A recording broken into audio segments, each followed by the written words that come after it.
All right, Alex. So I brought the black shirt out today because it was a bit of a funeral for my hopes and dreams on this last card. But before we jump into any of that, before we jump into what's coming up, might be another funeral for another one of my guys. We got a little bit of news coming out there too, but make sure you like, you subscribe, you follow, whatever it is. Spotify, Apple Podcasts, and YouTube, all three. You can find us there. Share it around to your buddies, all that good stuff. Speaking of buddies, Alex Eisman, how you doing? Pretty good, man. It's always good to be here with you on hopefully a little more consistent schedule on this podcast. I think we've kind of hammered out the consistency aspect of it. Yeah, Hopefully Mondays moving forward. Obviously things happen, especially with the jobs that we have, but yeah. There's we're doing there's the no best such we thing can, as there's no such thing as routine in our career path. But Yeah. I think Monday will be as close to routine as we can possibly get without like it being on a Sunday. I think those were really our two options. And Monday, I think, is going to work out well. And of course, that means Tuesday for the viewers. hmm Um, So yeah. hopefully that gives you guys a little more consistency. You won't be wondering necessarily, oh, when when are the boys gonna drop? Is Now it we going to got be in 2 days? Is it going to be in 12 days? Let's yeah, just hang out and wait. yeah. But to get things started off with some news that you were alluding to, and one of my guys personally, Usman Nurmagomedov popped for the roids. Yeah, 6 month suspension, no contest on his title win over Brent Primus. Not not what I was hoping for, particularly because a couple weeks ago on my hot takes, I was talking about how he's going to be better than Habib, I didn't and even that think is about it. not But yeah, if he's got Tyranobol in his system, then yeah, he will be. so maybe I wasn't wrong there, but Yeah, that's he's just juiced to the gills. Actually, I don't know what the substance is. Do we know yet? I didn't either. I didn't see anything about it. I saw somebody on Twitter say something about it was like prescribed ADHD medication or something, like something he would have had a pass for. But I mean, maybe I'm stereotyping, or maybe I just don't know enough about the Muslim faith and how these guys operate. But is that faith not pretty anti-medicine? I I don't want to speak on what I don't know about. Yeah, I know very anti like alcohol and like weed and stuff like drugs like that. I don't know about medical necessarily, but it might yeah, I just can be I might just be thinking of the alcohol and like drugs, but I mean, I think yeah. everybody's pretty anti-drugs. I don't know, but yeah, I don't, it doesn't, I wouldn't have associated the Dagestani fighters with like using substances like this. Yeah, with PEDs. Yeah, Well, we haven't seen anything about that from like Islam or Habib. This is especially for that family, like this is kind of surprising. yeah, Just because of how good they've all been, you know? right. You just would have assumed it was a genetics thing through and through because every last one of them is dominant. hmm Obviously, Habib and Islam, like you referenced, have gotten through it. They're not on anything. As far as the people can see from their tests. I'm just curious to know what it is so we can either dispel it or really have some hard questions about it. Yeah, but for now, the optics are certainly not very good. Has Hopefully, Ollie said anything? I haven't seen anything. I also have him muted on Twitter, I'm pretty sure, so that that might be why, because I can't stand that dude. But You're allowed to use 3 gallons in your IVs before. that dude He needs probably to released shut his some shit. mouth. But Oh my yeah, god. so it's a very tough look right now for him and for me because that's a guy that I thought thought was gonna have a better career than Habib Nurmagomedov, who finished 29-0 and the lightweight champion of the world. Like that, Yeah. the praise doesn't get much higher than that. So I'm No. a little rattled. I'm not gonna lie, I'm a little rattled. At minimum, that puts him right on or right outside of UFC and MMA's Mount Rushmore. Yes. Like that's what we were talking about. So hopefully it comes back that it was some kind of prescription medication or whatever, and we can be done with it. Yeah. But But obviously we'll just have to wait and see. It's still such a fresh situation. I'm sure we'll talk about it more in in the coming episodes. For sure, yeah. There will be more that comes out on it. It's just going off what we know right now. Exactly. All right, Alex, we've got two more pieces of news. You pick a number one or two, because I don't really Two. care which one we talk about next. You said two? Yeah. All right, Jamal Hill. So My guy, another one of my guys. he's catching heat on social right now because he had a bit of a Juliana Pena moment. Well, that's like pretty crazy because one, I don't think it was anywhere near the level No. of Pena. But at the fight, it was just like, oh yeah, like, I'm the actual king of this division. Like, all right, fine, whatever, dude. Like, Yeah. it's At minimum, it's kind of sideways taunting to try to get a title fight. I don't understand what the big blow off was.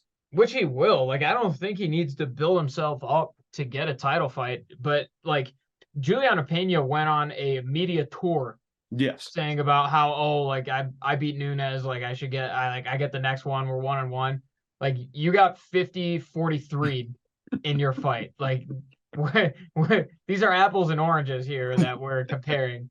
But yeah, I don't really understand it. There's plenty of fighters in the UFC who say that they're the best, that are considerably worse skill wise than Jamal Hill. I don't see that. I personally don't see the issue with this. So my theory, and I don't even think it's a theory, I think it could probably be pretty easily proven. It's the Alex fanboys because they have truly become like a super team. The Alex Pereira fan base has become one of the largest because it's mostly just the anti-Izzy fan base, and those are pretty easy to come by. Oh yeah. But So maybe that's it. Maybe there's just a bunch of Magomed guys or Jan Blachowicz guys or like, because I don't think Jamal Hill is like a clear cut for sure next guy up, because you look at the weird circumstances around his belt and the fact that Magomed and the draw, and then he gets the shot and then he gets hurt. Like, if it was Yuri, clear cut, absolutely yes. But you'll have Izzy sitting on the table, possibly. You'll have Jan sitting on the table, a guy who's beat Izzy. You'll have Magomed there, a Yuri rematch after how it ended. I think there's a lot of options, more so to where if it was just Yuri, we'd automatically get Jamal. well, um, isn't Magomed fighting Johnny Walker again? Isn't that a thing? Wasn't that already announced? Probably, but the UFC, it doesn't really care much to drop him out of that fight and move him over if they need to. It's Yes, but like God, the way his last couple fights have gone, like I definitely don't think it merits Ankalaev a title shot. Jan lost his last fight to Alex. I don't think he didn't look special. I mean, I thought he won the fight, but like I don't know. I think the only way a guy like Jan or Ankalaev just to consider all options, gets the next title shot is if Jamal Hill isn't fully recovered from his injury.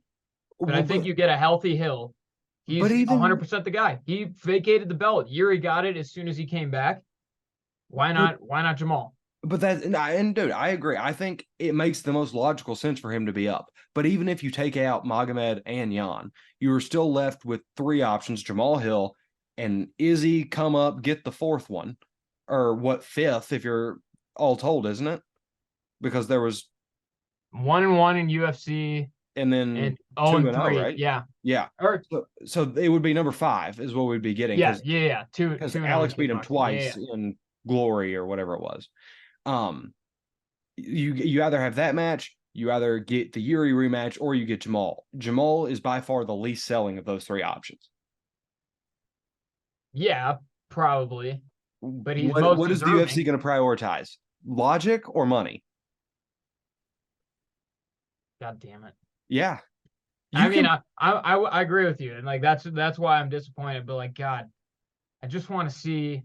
Yeah, I just want to see people who deserve to get the belt. It's the same thing with the next pay per view. yeah. Colby shouldn't be fighting for it. Nope. We've both been huge Bilal Muhammad haters and are unanimous in the fact that he should be getting the shot. It Jamal sucks, Hill is trying to make sure he doesn't become Bilal Muhammad. but Jamal Hill is also a more exciting fighter than Bilal Muhammad. He is, but neither one of them draw. Jamal Hill hasn't been put in an opportunity to become a draw. Make that very clear. Bilal Muhammad has. He has been put in those spots and he doesn't cash in on them because of his style. Jamal can absolutely become a moneymaker for this company. He's just not right now.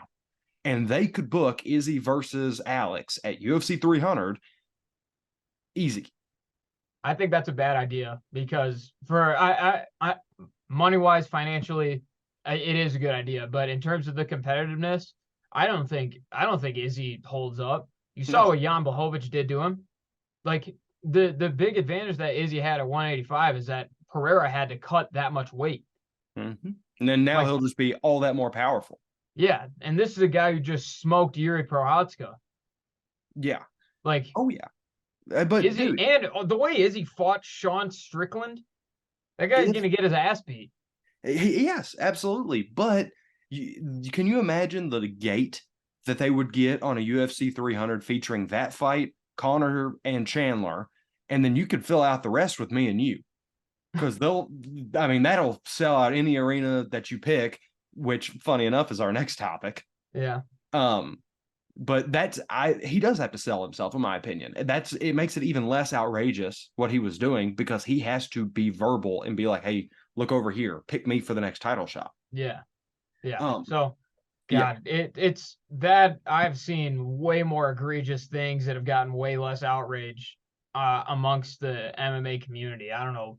I did not see the problem with that. And I'm glad you agree because I really didn't want to get in an argument about this. So no. it, Well, it's just silly. Like, regardless of where you stand on it, it's silly to have that profound of a stance. yeah. To be like, oh, he's trying too hard or whatever. Like, it's way too much. He was just he's talking smack at a fight because he wants to fight the dude with the belt. End of story. Yeah. All right, and then the last one we've got the Sphere recently. Well, did you see that their numbers are way bad? Yes. I mean, it's gonna fail. Maybe before what was it, July? Because I think Dana, for the piece of news, Dana wants and is booking apparently the Sphere, the Vegas Sphere, the big ball that looks like an eyeball sometimes, that they do weird stuff with. He wants to book that for a fight, but it's also failing in money, like quick. Yeah. And I'm sure the UFC could make it financially profitable. I'm sure they could do a good job with selling out really any arena, especially in Vegas, obviously fight capital of the world. So I I don't know. I like the idea. It's a cool like structure. I think it would be kind of a fun atmosphere to do it in. So I'm for it. I can't wait for them to buy the Sphere and turn it into the Apex. Oh my God. Could you imagine? But I don't think they'd be able to sell out the Sphere like they could the Apex, especially because the thing is the great thing about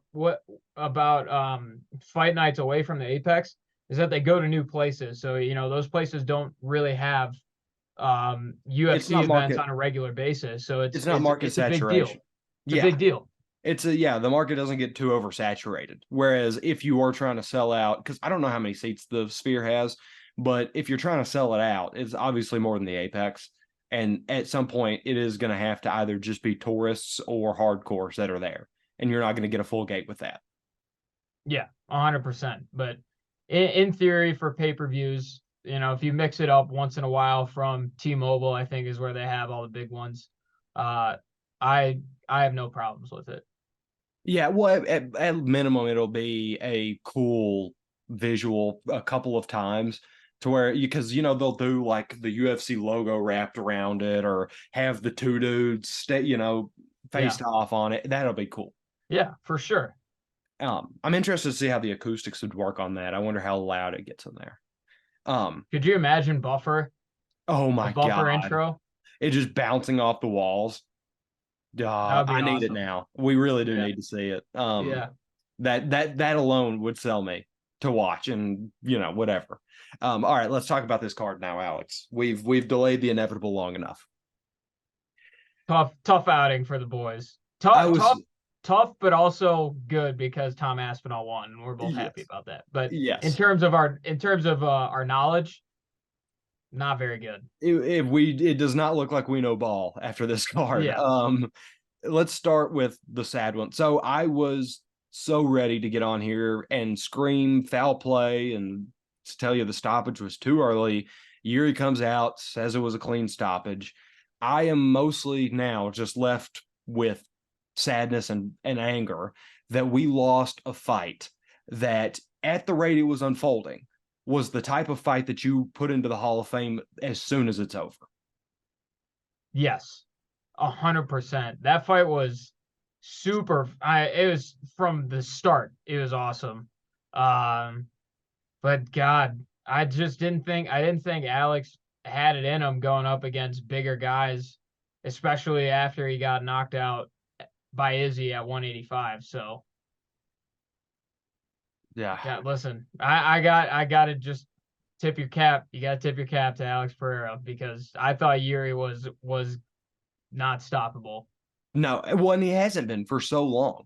But yeah, at least it was Alex. At least it's a guy that is relatively easy to like. Yeah. Um, it wasn't Curtis Blades. It wasn't guys like that. It was somebody who I can actually sit here and be happy came away with the win. Um, but that fight was legitimately on Jones. Gustafson won for me. Like that, Yeah. it was on that pace.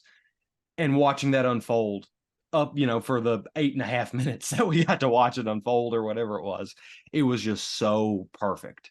And I would do anything to get that rematch back in relatively short order because I need to see what a full 4 to 5 rounds of that looks like. Um, Yep. so we can make ourselves a little bit happier now though, because Tommy Aspinall went ahead and took the chin off a dude that we weren't sure anybody would ever get near his face. I mean, and did you see that he didn't even really have a He could. training camp? Yeah. He said he was thinking about pulling out because he had some sort of back issue. Well, and he say something about his visa? He said Oh, he I got didn't know about that. I knew he was having like some back problems, and that's played a role in like, yeah, I think he said something about he had his back injury, so he couldn't train for a week and a half before the fight. Um, and then he also like had issues with his flight and visa. I just that's insane. and he That is still went out crazy. there. And he was the one taking that on short notice. Sergey had a full camp. Like the fact that he was able to do that is so beyond me, but it's awesome. Like as It's wrong as we were, I love it. I think it's just his mat presence. I think it's just how good he is at sensing where he's at. Because I mean, every little spot that Pavlovic left open, Aspinall was there. And he couldn't have drawn that he couldn't do that any better than if he put it on rookie mode on UFC. Yeah. Like he glided through it and he made it look way easier than it should ever look against a dude with an 80+ inch wingspan and has been destroying the hopes and dreams of heavyweights since he got into this company and before. Yeah. And I honestly I think this will probably be like the rivalry at heavyweight for the next couple years or so because I don't think after Jones and Stipe leave after they retire, I don't think right now there's anybody more talented in the division than those two guys. And you got to think that after Sergey knocks out a couple more people, he'll get another crack at Tom. And I think it'll be more competitive because this one was shockingly quick and not competitive. They'll give Aspinall or not Aspinall, but they'll give Pavlovic like a Gon fight or something like that, Yeah. and then hopefully he chins Gon to set it back up. Yep. But yeah, I think this will end up being a 2 or 3 fight series. You have to say two because there's ultimately going to be another one. Yes. But hopefully there is only two because Aspinall takes that chin twice and we could be done with it. But I couldn't get over it. Like watching that happen live, and Darian, if she was still up, could attest to it. I started screaming like a little girl. I was so happy. Also, it should have been in news. Did you see the Trump walkout? Yeah, with That was like the Kid most Rock and Tucker Carlson. that was the most fictional thing I have ever Yeah, seen. I saw a funny tweet that was like, "This is my nightmare blunt rotation." I saw that.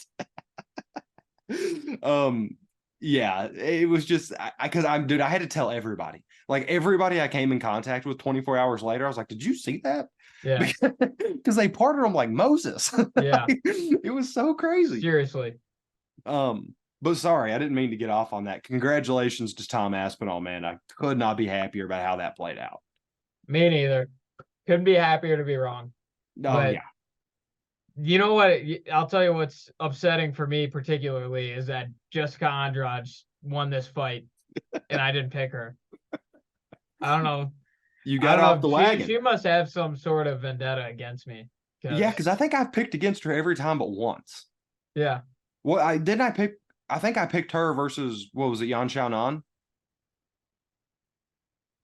I I don't It's remember. You it's probably few did. and it's few and far between Yeah. whenever I pick Jessica Andrade. And I mean, it's worked out pretty well for me. But this time not so much. That was just Dern just couldn't get her down. Yeah, and that was the whole thing we were talking about. We were saying, if this stays on the feet, it's gonna be Andrade's fight to, her fight to lose if she can't get taken down. And she just clipped her with a couple big shots. We know, especially for strawweight, that Andrade had some of the better power out of all female fighters, to be honest. Um, and yeah, she had great takedown defense and just clipped her.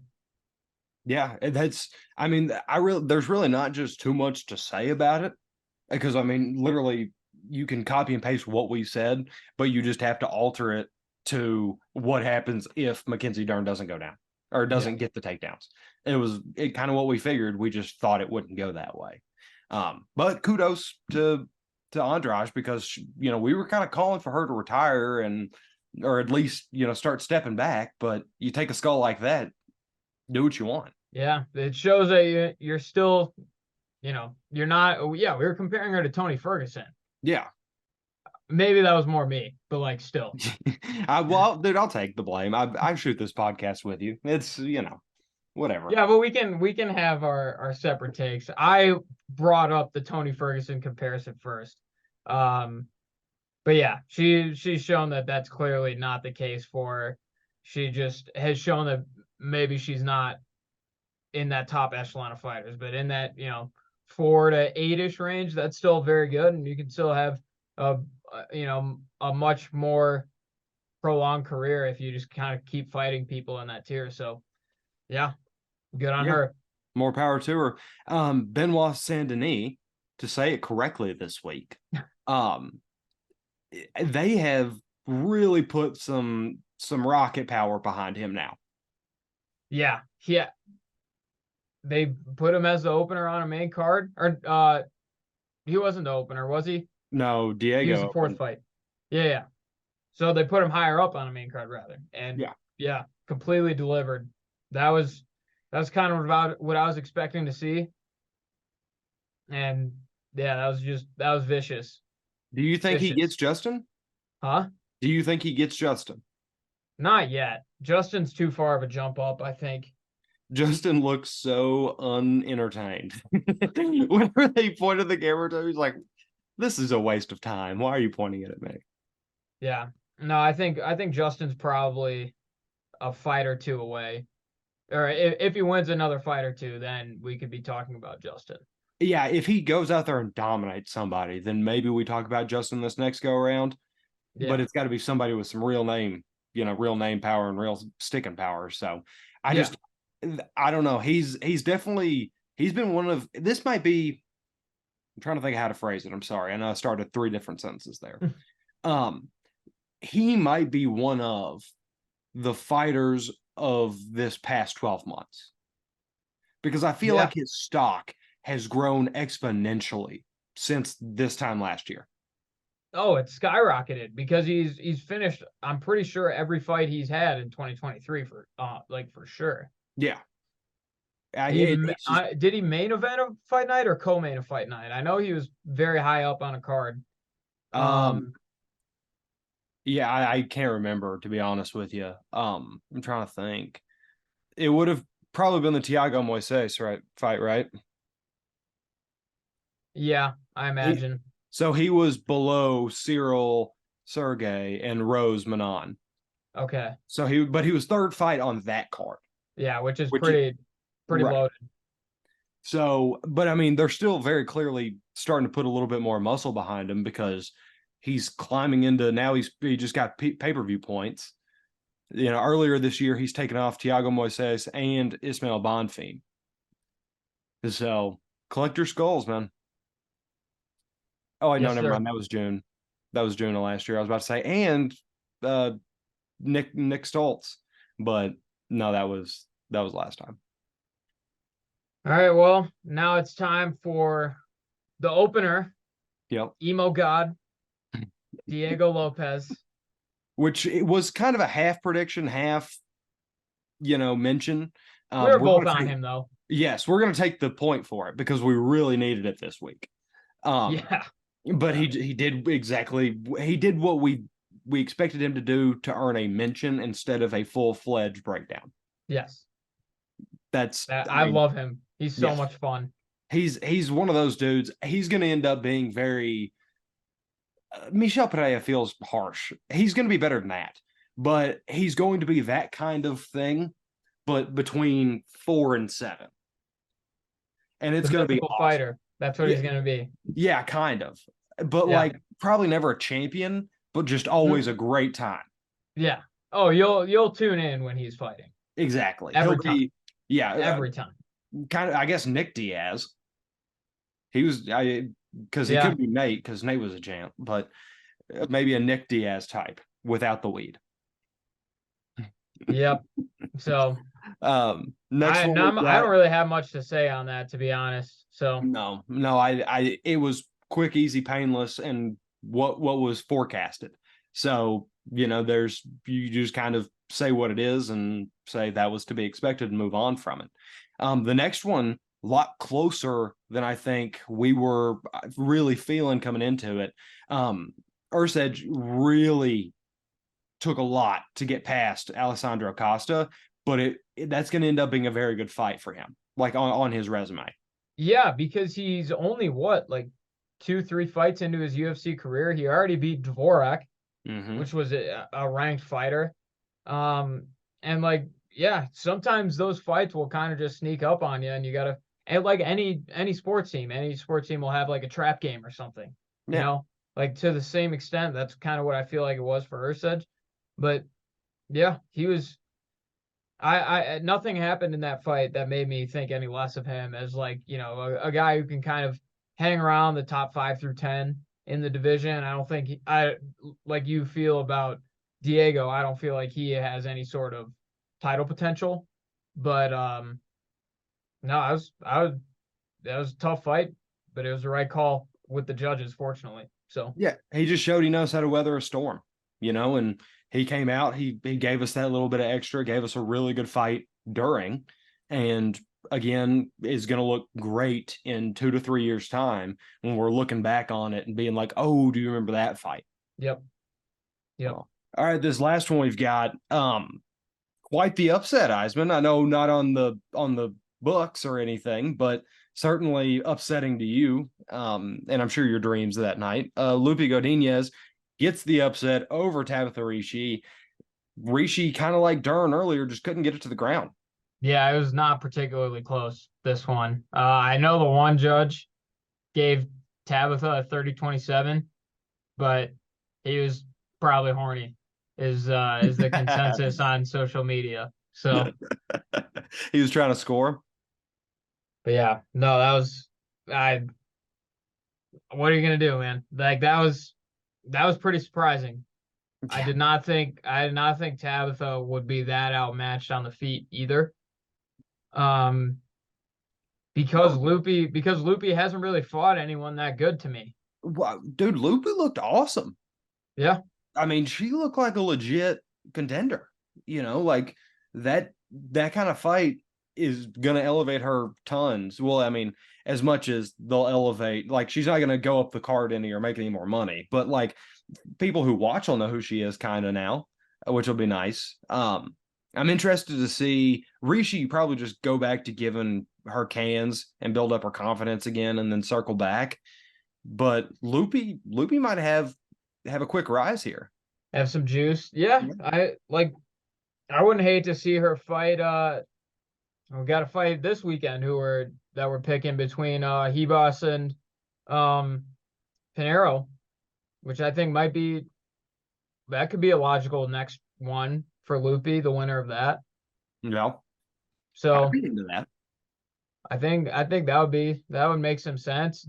A sizable jump, but one that I think she proved that she can at least attempt to take after her fight against Tabitha. Yeah, yeah, all credit in the world to her.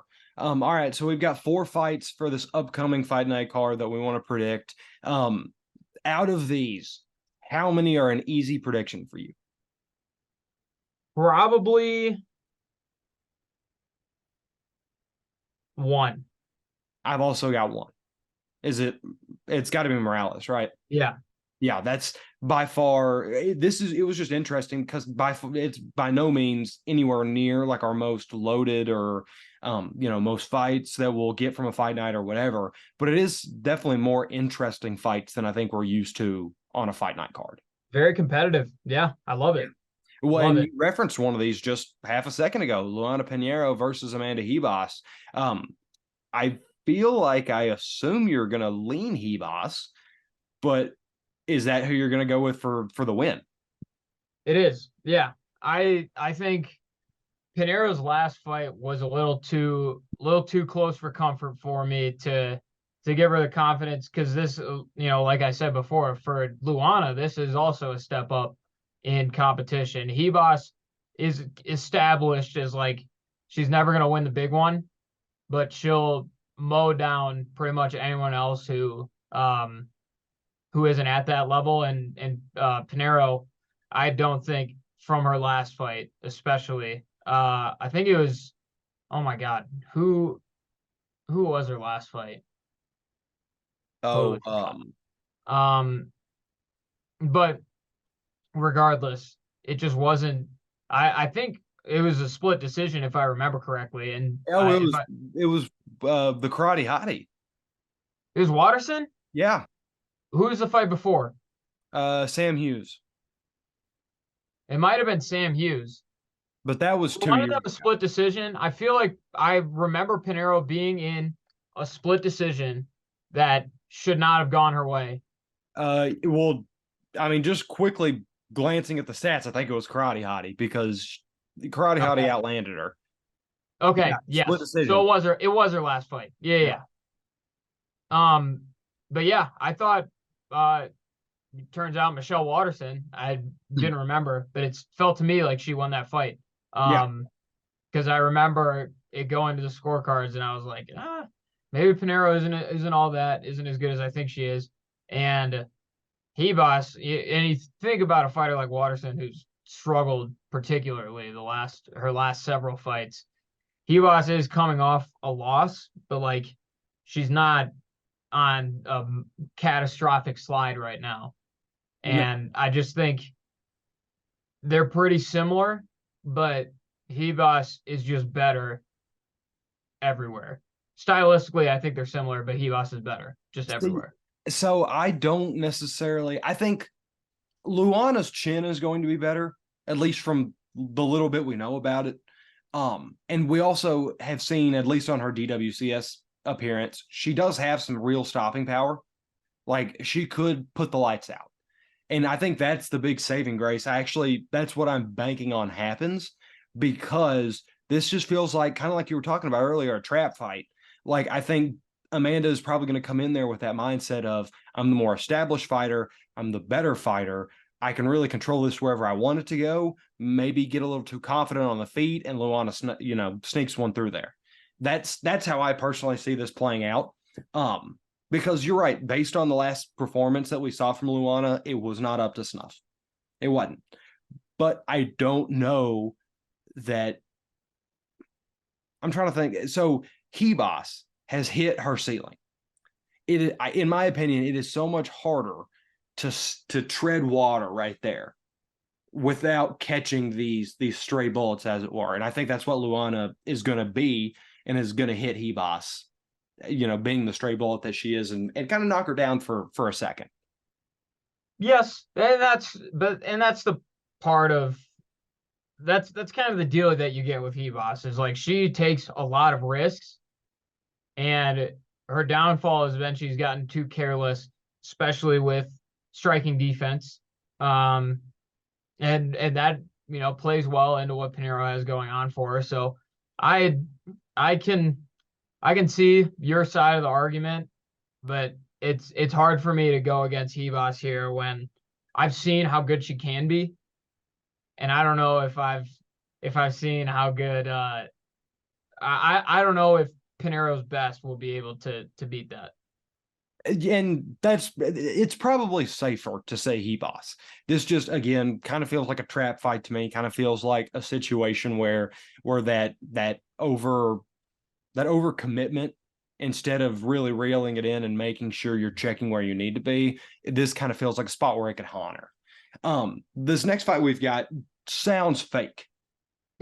The mental image of these two dudes being in the same octagon at the same time is not computing in my head. We've got Chase Hooper and we've got Jordan Levitt. This is probably the most like memeable fight of 2023.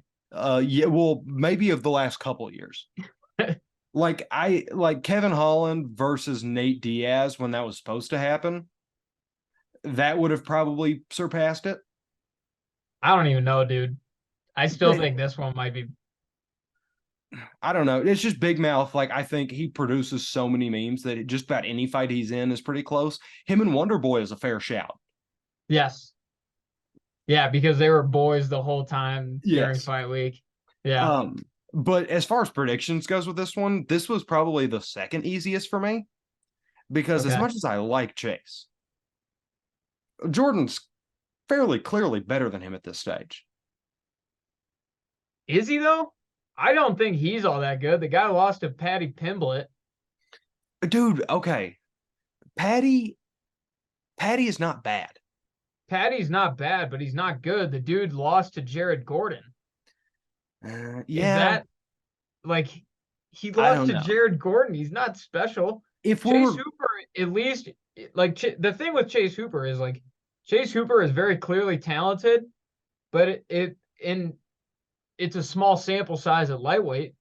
But he looked really good at lightweight. He looked good with the step up in weight. I'm going with Chase Hooper. I don't think I don't think Jordan Levitt is all that. I can't. It's not that I can't pick a guy who's lost to Patty Pimblett, but God, you're not going to have a whole lot of respect for me if you have lost to them or have lost to him. It definitely hurts that it was by submission. Like, if it would have been a Yeah. decision type thing, I get where you're coming from.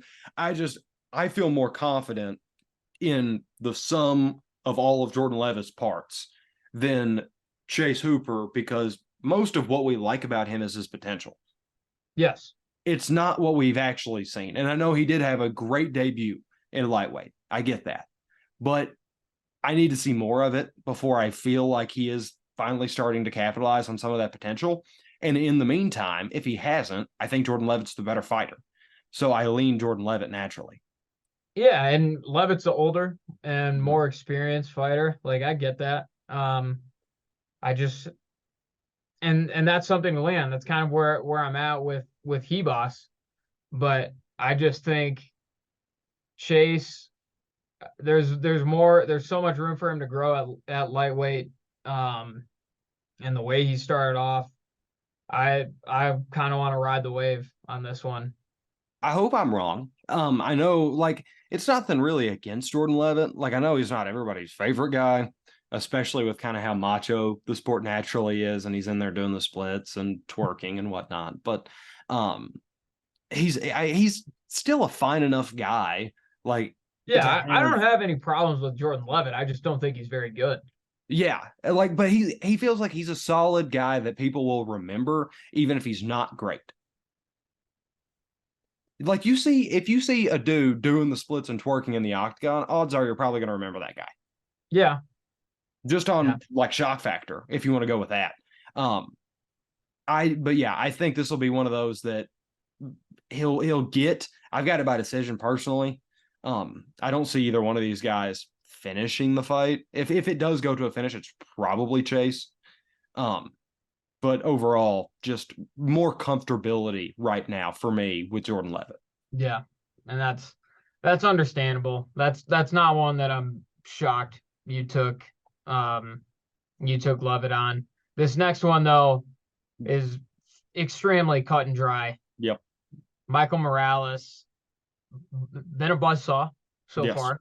Will continue to be a buzzsaw. Will continue to be a buzzsaw. Jake Matthews, you know what you're gonna get out of Jake Matthews. And it ain't enough to stop And it's what you're mid. going to get from Michael Morales. It's very mid. Yeah. Yeah. Which, and mid quite literally in average. Like, Yes. he is a very average fighter. He's not bad. He is not good. Yeah. And He's when you just take a special talent like Michael Morales, over under a round and a half. Actually, over under half a round. I'll take over half a round, under a round and a half. There you go. So somewhere in between. Yes. Okay. Because this feels, I mean, this could legit be like a minute fight, is what I'm concerned about. Because there's just the bombs are going to land at some point. It's just how long Jake Matthews can run away from them. And then this last one, obviously, got some stipulations and some stakes tied into this, and it makes me very nervous. Brendan Allen versus Paul Craig. Paul Craig.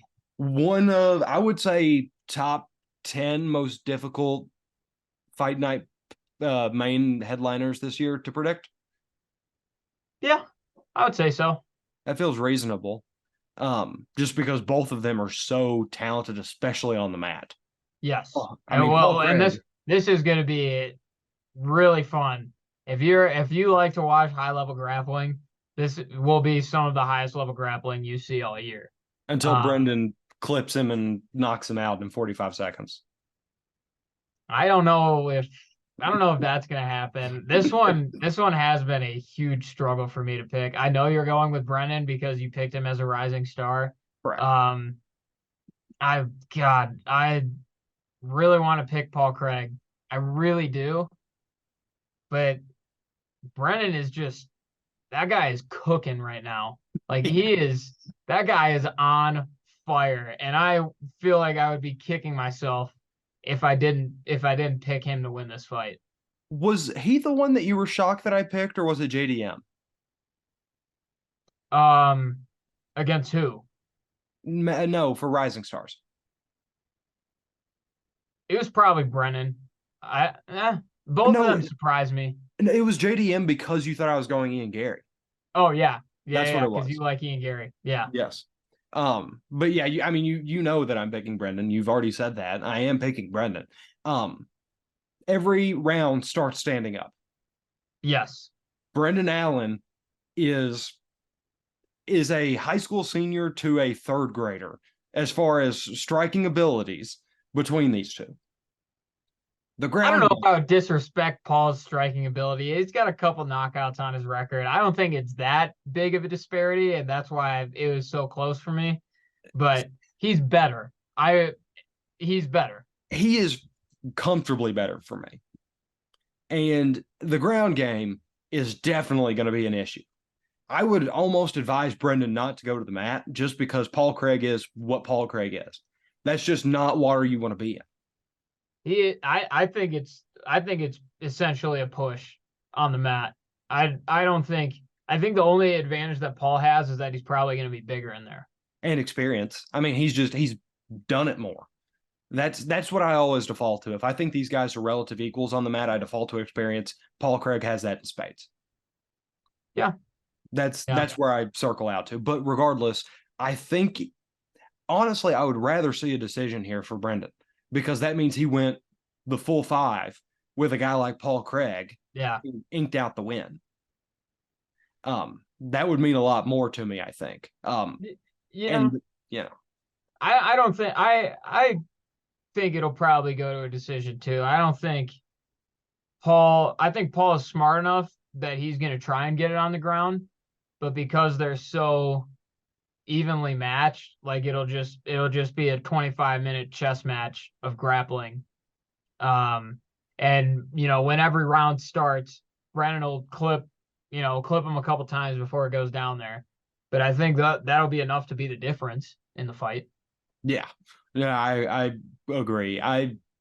This feels like a really scary spot, but one that Brendan knows is scary ahead of time. Like it's not a trap like we have brought up multiple times. He knows what he's walking in there against. He has to be prepared for that. And it's the perfect opportunity to come out and say, this is how I prepare. This is what I can do. Keep moving me up and see what happens. Yep, 100% with you on that. Yeah. So we disagreed on two. We'll have some we'll have some actually mixed in differences whenever we come back next time, as Yeah, opposed to just watching us. shockingly unanimous 7 out of 7 fights last Yeah, week. That's crazy. and come out really bad on the other side of it. Yes, horrible. It went poorly. What were we? 1-2-5?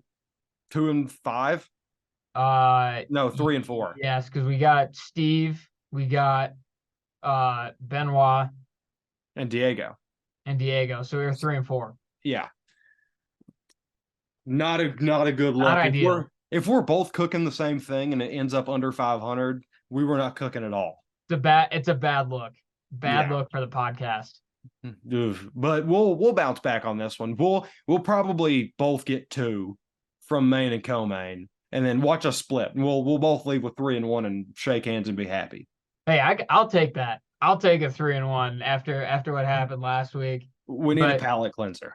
yes, But yes. Alex, after these fights are over, they need to know, come back, make sure we got all of our picks correct. How can they do that? Apple Podcasts, Spotify, YouTube, like, subscribe, whatever, and follow us on Twitter. Alex Eisman, KGWN. It's Jackson TM Boom. on the bird.